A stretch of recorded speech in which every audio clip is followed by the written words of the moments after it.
Live from Fox 12 Oregon, this is Breaking News. This is the 10 o'clock news. I'm Jolles. Lots to get to tonight, but we begin with breaking news out of Los Angeles. The family of famed Hollywood film director and actor Rob Reiner says that he and his wife Michelle have been killed at their California home.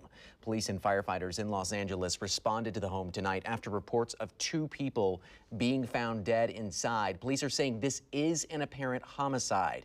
Investigators believe Reiner and his wife were stabbed, and a family member is being questioned by those investigators. We do not know who that family member is or if they are a suspect. It all happened at Reiner's home in the Brentwood neighborhood of Los Angeles, a wealthy area with a low crime rate. For reference, the scene is about a mile from the home where O.J. Simpson's wife, Nicole Brown Simpson, and her friend Ron Goldman were killed in 1994. Now, Reiner first rocketed to fame on the hit television show All in the Family, playing the role of Mike Meathead Stivic.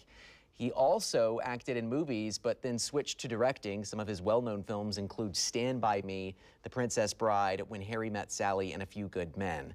We'll continue to follow this breaking story and keep you updated as we learn more.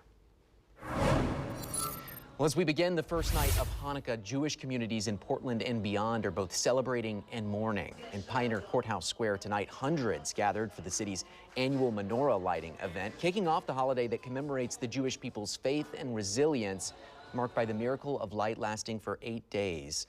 But tonight's festivities are set against the backdrop of tragedy, a mass shooting at a Hanukkah event in Australia, leaving more than a dozen people dead. Fox 12's McKenna Marks spoke to some of those people in Pioneer Courthouse Square tonight and tells us how the local Jewish community is celebrating light over darkness. An event meant to celebrate the first night of Hanukkah instead took on a somber tone this evening. Following the deadly anti-Semitic attack in Australia, Portland police has ramped up security here in Pioneer Courthouse Square for Sunday's menorah lighting event. And on the first night of Hanukkah, Portland's Jewish community says their message is clear. Their light will continue to shine in the darkness. The light is going to shine stronger than the darkness, because light always does. Hundreds of people gathered in Pioneer Courthouse Square Sunday evening for the annual lighting of Portland's public menorah. It's so wonderful to be with the community and to celebrate Hanukkah and life and our culture and our people. But the first night of Hanukkah was met with heavy hearts as the Jewish community here in Portland mourned the lives lost across the world after a mass shooting killed at least 15 people during a Hanukkah celebration at Australia's Bondi Beach. In order to celebrate safely, event organizers partnered with Portland police to ramp up security near the event. What keeps me up at night is security concerns. Our Jewish community spends over $1.5 million a year on security between all of our organizations and agencies. No other group in this town has to do that. Even with the visible security presence, people of all ages gathered to celebrate Hanukkah, a holiday that celebrates perseverance and light over darkness. That's how we're going to show the world that this is how we combat hate, with light, adding positivity, and being proud of who we are. I want everybody to look at the menorah here and recognize that it's almost 2,500 years old. And the light of the menorah will never, ever, ever be extinguished. Again, Portland police have ramped up their patrols in and around Jewish places of worship. PPB says there are no known active threats as of right now, but they are continuing to monitor the situation. For now, reporting from downtown Portland, McKenna Marks, Fox 12 Oregon. All right, McKenna, thank you. Meantime, Australian officials continue to provide updates on the mass shooting today at Bondi Beach. Officials there are calling it an act of anti-Semitic terrorism. For Fox 12, Stephanie Bennett has more. Officials say the 2 suspects were a father and son. The 50-year-old father was shot and killed by police, while the 24-year-old son is in critical but stable condition. Police say the father held a firearms license for several years, owning 6 weapons. All 6 were found at the scene. Australia has strict gun laws, and officials say they will look at making them even stricter.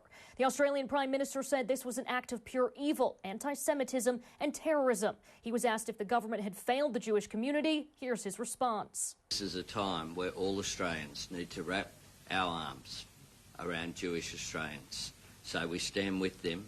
We stand against anti-Semitism. We will do whatever is necessary to stamp it out. It all started just before 7 p.m. Witnesses say two gunmen began firing from a bridge towards people celebrating the first day of Hanukkah, and a public menorah lighting was about to begin. Police say several improvised explosive devices were also found in one of the suspects' cars. No motive has been released. A bystander is being called a hero after disarming one of the suspects. He has been identified by local media as Ahmed Al-Ahmed, a fruit shop owner. He was injured and is at a local hospital. President Donald Trump recognized his brave efforts. A very, very brave person, actually, who went and attacked frontally one of the shooters and saved a lot of lives. So, very brave person who's right now in the hospital, pretty seriously wounded. So, great respect to that man that did that. For now, police in London, Berlin, and New York will step up security efforts at Jewish sites. In London, Stephanie Bennett, Fox News. Now to Rhode Island, where there have been significant developments tonight in the mass shooting at Brown University yesterday. Police say the person of interest who was detained early this morning has now been released. That shooting leaving 2 people dead and several more critically injured last night. Officials in Rhode Island are now asking the public to share relevant tips, photos, and videos with the FBI or the Providence Police Department. In a press conference just 2 hours ago, Rhode Island Governor Dan McKee said that their investigation is still in its early stages. Providence's mayor says that a shelter-in-place order is not being recommended at this time. We know that this is likely to cause fresh anxiety for our community. And we want to reiterate what we said earlier, which remains true, which is ever since the initial call, now a day and a half ago, we have not received any credible or specific threats to the Providence community. A vigil and community event were held at a local park tonight, and classes and exams at Brown have been canceled for the rest of the semester. Closer to home, a Kaiser man is in the hospital after police say he was shot during a robbery of his apartment. The 20-year-old man was able to run to a neighbor's home in the area of McGee Court Northeast for help. The man told neighbors he was shot while being robbed by a woman and 2 men who were all armed. Police say the suspects took the victim's guns and other personal belongings before they fled the scene. They were already gone by the time police got there. No arrests have been made. Caught on camera, Portland police are investigating after a smash-and-grab burglary at a convenience store. Take a look at this. This is security footage of that convenience store on Northeast Gleason. It's called Market Express. You can see a group of people through the window, and then one of them smashes the glass. And then that same person appears to squeeze under the bars of the broken window to get inside. You can then see the person grabbing stuff from the shelf behind the counter and stuffing it into a backpack. Portland police say by the time they got there, all of the suspects were gone, and they still have not been found. If you know anything about this crime, contact Portland police. The Bureau of Land Management has given a company the green light to explore the possibility of lithium mining in Oregon's Malheur County. This is an image of that area. As you can see, it's a remote area in southern Malheur County near McDermott, Nevada. The Department of Interior says lithium is crucial for the nation's energy goals and is important in reducing our dependence on foreign minerals.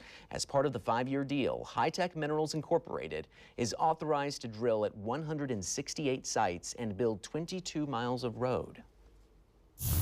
We want to remind you about 2 traffic alerts in our area, both caused by landslides. A massive landslide between Kernville and Siletz has forced the closure of Highway 229 indefinitely.